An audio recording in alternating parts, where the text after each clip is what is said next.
ਦੂਜੀਆਂ ਮੱਝਾਂ ਦੀਆਂ ਆਫਰਾਂ ਤੇ ਨਹੀਂ ਲੱਗ ਸਕਦੀਆਂ, ਲੇਕਿਨ ਸ਼ੌਕ ਲਾਜ਼ਮੀ ਹੋ। ਜਿੰਨੇ ਵੀ ਸਾਡੇ ਪਰਦੇਸੀ ਭਰਾ ਨੇ, ਇੰਡੀਆ ਵਾਲੇ ਭਰਾ ਨੇ, ਜਿੱਥੇ ਜਿੱਥੇ ਵੀ ਪਰਦੇਸ ਤੁਹਾਨੂੰ ਵੇਖਿਆ ਜਾਂਦਾ ਹੈ, ਸਊਦੀਆ, ਦੁਬਈ, ਅਮਰੀਕਾ, ਜਰਮਨ, ਹਰ ਪਾਸੇ ਤਿੰਨਾਂ ਮੱਝਾਂ ਦਾ ਹੀ ਤੁਹਾਨੂੰ ਸ਼ੌਕ ਕਰਵਾਉਣਾ ਹੈ। 24 ਤਰੀਕ 5ਵਾਂ ਮਹੀਨਾ 2026 ਕੱਲੀ ਕੱਲੀ ਮੱਝ ਚਾਸਣਾ ਵੇਖਣੀ ਹੈ ਤੇ ਆਰ ਪੂਰੇ ਕਰਨੇ ਨੇ ਜਿਹੜੇ ਸ਼ਿਕਾਰੀਆਂ ਨੂੰ ਪਤਾ ਨੇ। ਇਹ 100 ਆਰ, ਇਹ 40 ਆਰ, ਇਹ 21 ਆਰ, ਅੱਲਾ ਦੇ ਫਜ਼ਲ ਨਾਲ ਤੁਹਾਨੂੰ ਤਿੰਨਾਂ ਮੱਝਾਂ ਦੇ ਸਾਰੇ ਪੂਰੇ ਨਜ਼ਰ ਆਉਣਗੇ। ਕੱਲੀ ਕੱਲੀ ਮੱਝ ਪੂਰੇ ਧਿਆਨ ਨਾਲ ਵੇਖਣੀ ਹੈ। ਇਹ ਮੱਝ ਸ਼ੌਕ ਵਾਲੀਆਂ ਕੈਸੀਆਂ ਨੇ। ਪੁਰਲੀਆਂ ਦੋਵਾਂ ਮੱਝਾਂ ਪਿੱਛੇ ਕੱਟੀਆਂ ਨੇ, ਪਰਲੀ ਮੱਝ ਪਿੱਛੇ ਕੱਟਿਆ। ਇੱਧਰ ਆ ਭਾਈ ਬੋਲ ਪਹਿਲੇ ਨੰਬਰ ਵਾਲੀ।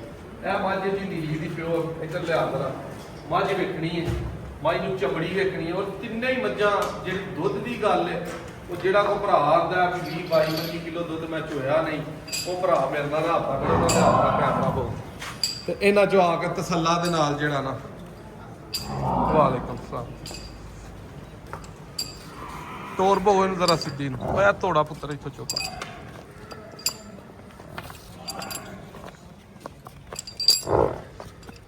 ਪਰਤਾਲਾ ਮੱਝ ਨੂੰ ਅੰਦਰ ਨੂੰ ਆਰਾਮ ਨਾਲ ਟੋਰ। ਲੋ ਜੀ ਇਹ ਮੱਝ ਦਾ ਸ਼ੌਕ ਕਰਨਾ ਤਸੱਲੀ ਦੇ ਨਾਲ। ਪੂਰੀ ਕਾਰ ਤੇ ਕਰੂਜ਼ਰ ਜਿੱਡੀ ਮੱਝ ਲੰਮੀ ਹੈ, ਦੂਜੇ ਨੂੰ ਝੋਟੀ ਹੈ। ਮੱਝ ਨੂੰ ਹੱਡੀਆਂ, ਮੱਝ ਨੂੰ ਲਿਬਾਸ ਅੱਲਾ ਨੇ ਜਿਹੜਾ ਲਾਇਆ, ਕਿਆ ਬਾਤ। ਅਨਮੋਲ ਚੀਜ਼ ਜਿਹਨੂੰ ਆਖੀਦਾ ਨਾ, ਉਹ ਹੈ ਮੱਝ। ਇਸ ਟਾਈਮ ਮੱਝ ਮੈਲਾ ਸ਼ਾਲਾ ਸੁੱਟਣ ਤੇ ਆਈ ਹੈ।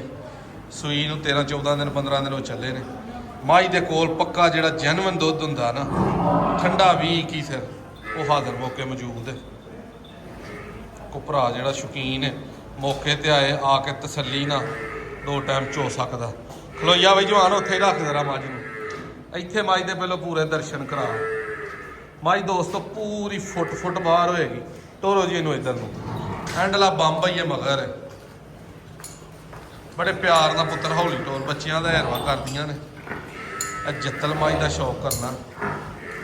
ਮੱਝ ਨੂੰ ਥਣ ਪੂਰੇ ਗਿੱਠ ਤੇ ਹੋਣਗੇ। ਖਿਲਾਰ ਇੱਥੇ ਤਰ੍ਹਾਂ। ਲਓ ਜੀ ਮੱਝ ਆ ਗਈ ਹੈ ਬਾਹਰ ਮੈਦਾਨ 'ਚ। ਪਰਤਾਓ ਜੀ ਭਾਈ ਉਹਨਾਂ ਨੂੰ। ਮਾਈ ਕੋਲ ਟਾਈਮ ਦੇ ਟਾਈਮ ਥੱਲੇ ਜਿਹੜੀ ਹੈ ਨਾ 20 ਸਿਰ ਵਾਲੀ ਮਸ਼ਕ ਹੁੰਦੀ ਹੈ। ਪੂਰੇ 20 ਸਿਰ ਵਾਲੀ ਜਿਹਨੂੰ ਮਸ਼ਕ ਆਖੀਦਾ ਨਾ, ਤੇ ਕੈਮਰੇ ਤੇ ਮੱਝ ਹੀ ਆਉਂਦੀ ਹੈ ਮਸਾਂ ਐਡੀ ਵੱਡੀ ਮੱਝ। ਲਓ ਜੀ ਇਹ ਦੂਸਰੇ ਨੰਬਰ ਤੇ ਮੱਝ ਤੁਹਾਨੂੰ ਵਹਾਈ ਹੈ। ਤਸੱਲਾ ਦੇ ਨਾਲ ਇਹਦਾ ਸ਼ੌਕ ਕਰੋ। ਇਹ ਸ਼ੌਕੀਨ ਭਰਾ ਵੀ ਮੰਡੀ ਵਾਲੇ ਮੇਰੇ ਖਿਆਲ ਆਏ ਨੇ। ਚੱਸ ਆਈ ਜੇ ਸ਼ੌਕ ਕਰਕੇ। ਨਸ਼ਾ ਹੋਇਆ ਕਿ ਨਹੀਂ ਤੇ ਸਿਗਰਟ ਕਿਉਂ ਲਾ ਲਿਆ ਜੇ? ਨਸ਼ਾ ਮੱਝ ਦਾ ਕਰੋ। ਲਓ ਜੀ ਇਹ ਮੱਝ ਵੀ ਇਸ ਟਾਈਮ 21-22 ਨੇ ਖੇਡਣ ਲਈ ਹੈ। ਭਾਈ ਸਿੱਧੀ ਕਰ ਪੁੱਤਰੋ ਤੀਸਰੇ ਨੰਬਰ ਵਾਲੀ ਖੋਲ। ਲਓ ਜੀ ਇਹ ਮੱਝ ਦਾ ਵੀ ਸ਼ੌਕ ਕਰਨਾ ਜ਼ਰਾ। ਛੱਡ ਦਿਓ। ਇਹ ਮੱਝ ਆਈ ਹੈ ਜੀ 22 ਸਿਰ ਦੁੱਧ ਵਾਲੀ। ਮੱਝ ਦਾ ਮੂੰਹ ਵੇਖਣਾ ਸਿਰਫ ਕਿ ਮੱਝ ਨੂੰ ਅੱਲਾ ਨੇ ਹੁਸਨ ਕਿੱਡਾ ਭੁਲਾਇਆ। ਮੂੰਹ ਦੇ ਹੁਸਨ ਦਾ ਹੀ ਮੇਲ ਜੋੜ ਕੋਈ ਨਹੀਂ। ਆਰਾਮ ਨਾਲ ਪੁੱਤਰ ਇਹਨੂੰ ਟੋਰ, ਆਰਾਮ। ਬਹੁਤ ਵੱਡੀ ਮੱਝ ਇਹ ਵੀ।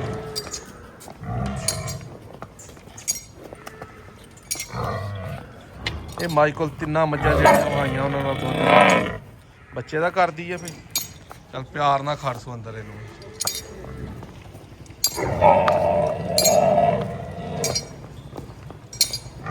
ਬਹੁਤ ਵੱਡਾ ਮੱਝ ਨੂੰ ਅੱਲਾ ਨੇ ਝੰਡਾ ਲਾਇਆ, ਜਿਹਨੂੰ ਅਖੀਰ ਆਖੀਦਾ। ਉਨੀ ਵੀ ਮੱਝ ਨੂੰ ਲੋ ਬਾਈ ਹੈ, ਲੇਕਿਨ ਉਹਦਾ ਧਾਰ ਦਾ ਥਣਾ ਦਾ ਜਿਹੜਾ ਬਰਾਬਰੀ ਦਾ ਫਰਕ ਹੈ। ਬਿਲਕੁਲ ਕੋਈ ਕਿਸੇ ਤਰ੍ਹਾਂ ਦਾ ਨਹੀਂ ਫਰਕ। ਲਓ ਜੀ ਇਹ ਤਿੰਨੇ ਮੱਝਾਂ ਤੁਹਾਡੇ ਕੋਲ ਸਾਹਮਣੇ ਕੈਮਰੇ ਤੇ ਆ ਗਈਆਂ ਨੇ।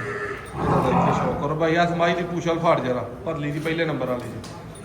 ਇੱਥੇ ਦੂਜੀ ਦੀ ਤੂੰ ਫਾੜਾ ਮਗਰ ਇੱਥੇ। ਕਿਆ ਬਾਤ ਹੈ। ਲਓ ਜੀ ਜਿਹੜੇ ਸ਼ੌਕੀਨ ਭਰਾ ਨੇ ਇੱਥੇ ਫਰਕ ਤੁਹਾਡਾ ਪੂਰਾ ਹੋ ਗਿਆ ਹੋਣਾ। ਜਿਹੜੇ ਭਾਈ ਨੂੰ ਪ੍ਰਦੇਸ਼ ਬੈਠੇ ਆ, ਪਾਕਿਸਤਾਨ ਬੈਠੇ ਆ, ਇਹਨਾਂ ਚੋਂ ਕੋ ਮੱਝ ਪਸੰਦ ਆਏ ਯਾਰ ਇਹ ਮੱਝ ਲੈਣੀ, ਮੌ ਲੈਣੀ ਇਹਨਾਂ ਮੱਝਾਂ ਦੀ ਘਾਟ ਗਈ ਦੀ ਵੀ ਤੁਹਾਨੂੰ 4-4 ਮਹੀਨੇ ਦੀ ਗਰੰਟੀ ਹੈ ਕਿ ਜੇ ਮੱਝਾਂ 18-20 ਸਿਰ ਦੁੱਧ ਤੋਂ ਘਟਣ ਤੇ ਨਾਦਰ ਭਾਈ ਕੋ ਵਾਪਸ ਲੱਦ ਲਿਆਉਣੀਆਂ ਥਣ ਪਾਸ ਹੋਣ। ਅਗਲੀ ਗੱਲ ਜਿਹੜੀ ਡਿਮਾਂਡ ਦੀ ਹੈ ਕਿ ਇਹਨਾਂ ਦਾ 20 ਲੱਖ 25 ਮੰਗੀ ਜਾਈਏ ਉਹ ਬੇਵਕੂਫ ਬਣਾਓ। ਬਜਟ ਵਾਈਜ਼ ਜਿਹੜੇ ਭਰਾ ਦੀ ਸਮਝ ਚ ਆਉਣੀਆਂ ਨੇ, ਇਹ ਮੱਝਾਂ 15-16 ਲੱਖ ਦੇ ਬਜਟ ਚ ਕੱਲੀ ਮੱਝ ਕਿਸੇ ਭਰਾ ਦਾ ਹੋਏ ਬਜਟ ਤੇ ਮੌਕੇ ਤੇ ਆਓ। ਕੋਲ ਵਧੀਆਂ ਵੀ ਇੰਨੀਆਂ ਰਹਿ ਤੇ 20 ਸਿਰ ਦੁੱਧ ਅੱਜ ਸੀਰੋ ਸੁੱਟਿਆ ਵੀ 5-6 ਹਜ਼ਾਰ ਦਾ ਤੇ ਮੱਝ ਬੜਾ ਖਾਏ 2000 ਖਾਂਦੀ ਹੈ 3000 ਖਾਂਦੀ ਹੈ, ਇਹ 3-4 ਹਜ਼ਾਰ ਦੇ ਲੋਕ ਸਿਰੇ ਉਹਨਾਂ ਦੇ ਫੰਡਣਾ ਚਾਹੁੰਦੀਆਂ ਨੇ ਤੇ ਵੱਧ ਆਇਆ ਗਿਆ ਜਦੋਂ ਸ਼ੌਕ ਕਰਕੇ ਖੁਸ਼ ਹੁੰਦਾ ਤੇ ਰਾਜਾ ਰਾਜੀ ਮੱਝਾਂ ਸਸਤੀਆਂ ਵੀ ਬਥੇਰੀਆਂ ਬਚੀਆਂ ਨੇ ਆ ਬਾਹਰ 5-6 ਲੱਖ ਨੂੰ ਬੰਦਿਆਂ ਦੇ ਨੇ ਵੀ ਇੰਜ ਦੀਆਂ ਸਸਤੀਆਂ ਲੱਭਦੀਆਂ ਨੇ, ਇੰਜ ਦੀ ਮੱਝ ਲੱਭਦੀ ਹੈ 5,80,000 ਦੀ। ਤਾਂ ਕਿਸੇ ਭਰਾ ਲੈਣੀ ਹੋਏ 10 ਕਿਲੋ ਦੁੱਧ ਰਾਬਤਾ ਕਰੇ, ਇਹ ਮੱਝ 5,60,000 ਦੀ 12 ਕਿਲੋ ਦੁੱਧ ਕਿਸੇ ਭਾਈ ਲੈਣੀ ਹੋਏ ਰਾਬਤਾ ਕਰੇ। ਜਿਹਨੇ ਸ਼ੌਕ ਪੂਰਾ ਕਰਨਾ ਹੈ ਨਾ ਪੂਰਾ ਡੰਡੇ ਤੇ ਚਾੜ ਕੇ, ਉਹ ਫਿਰ 15-20 ਲੱਖ ਦਾ ਭਾਰ ਲੱਤਾਂ ਚੁੱਕਦੀਆਂ ਹੋਣ ਤੇ ਚੁਕਾਏ ਨਾ ਚੁੱਕਦੀਆਂ ਹੋਣ ਤੇ 5-6 ਲੱਖ ਵਾਲੀਆਂ ਵੀ ਆਪਣੇ ਕੋਲ ਮੌਜੂਦ ਨੇ। ਨੰਬਰ 0324 8182 000। ਤਾਰੀਖ ਦੋਸਤੋ ਅੱਜ 24/5/2026। ਨੈਕਸਟ ਵੀਡੀਓ 'ਚ ਮਿਲਾਂਗੇ। ਲੋਕੇਸ਼ਨ ਆਪਣੀ ਜ਼ਿਲ੍ਹਾ ਸਿਆਲਕੋਟ, ਤਹਿਸੀਲ ਦਸਕਾ, ਪੀਰੋ ਚੱਕ ਪਿੰਡ। ਵੀਡੀਓ ਅੱਛੀ ਲੱਗੇ ਸ਼ੇਅਰ ਕਰਿਓ। ਮੱਝਾਂ ਬਾਰੇ ਲਾਜ਼ਮੀ ਦੱਸਣਾ कैसे